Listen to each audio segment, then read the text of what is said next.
ஏன்னா நாம் செய்திருக்கக்கூடிய சாதனைகள் அப்படி இருக்கு. நம்ம அந்த ஜெயக்குமார் சொல்ற 30 வருஷமா அவர் இருந்தாரு.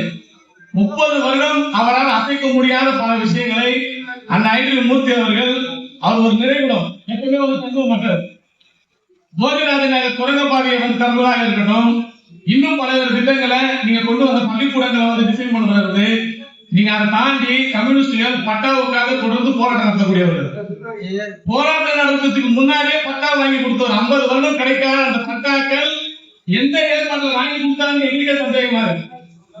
அந்த அளவுக்கு பெரிய சாதனைகள் என்பது இருக்கு. அதை தாண்டி நாம் அரசியல் ரீதியாக நம் மக்களுக்கு பேச வேண்டியது. ஏன்னா இப்ப சொன்னோம் இல்லையா, சில பேருடைய ரசிக மனநிலை. தமிழ்நாட்டுடைய ஒரு ஆய்வு ஒரு புள்ளியவர் வந்திருக்குது.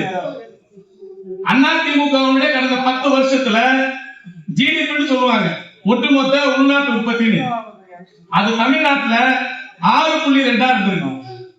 திராவிட முன்னேற்ற கழகத்தினுடைய இந்த 5 ஆண்டுகள்ல அது 8.1 இருக்கு. 8.1 என்ன தெரியுமா? அமெரிக்காவுடைய உற்பத்தி வெறும் 2% தான். இந்தியாவுடைய உற்பத்தி 6% தான். அமெரிக்காவும் இந்தியாவும் சேர்ந்தால் கூட தமிழ்நாட்டின் உற்பத்தி தோற்கடிக்க முடியாத அளவுக்கு உயர்ந்திருக்கிறதுனா அதைதான் நாம் பேச வேண்டிய சாதனை. வேற எதுவும் கிடையாது. அதிமுக ஆட்சியில நீங்க சுகாதாரத்துறை 5.8% வளர்ந்தது 10 வருஷத்துல. திராவிட முன்னேற்ற கழகத்தினுடைய ஆட்சியில 7.5 கிட்டத்தட்ட 2% மேல தாண்டி எகிரி போயிருக்கு. அதாவது 25% கடந்த 10 வருஷத்தை விட தாண்டி வளர்ந்து இருக்கும். அதனால நம்ம பார்க்கணும். இப்படி எல்லாத்தையும் சொல்லிட்டே இருக்கலாம். திமுக ஆட்சியில குற்றம் வந்துச்சு எடப்பாடி என்ன போராட்டம் பேசுறாருல.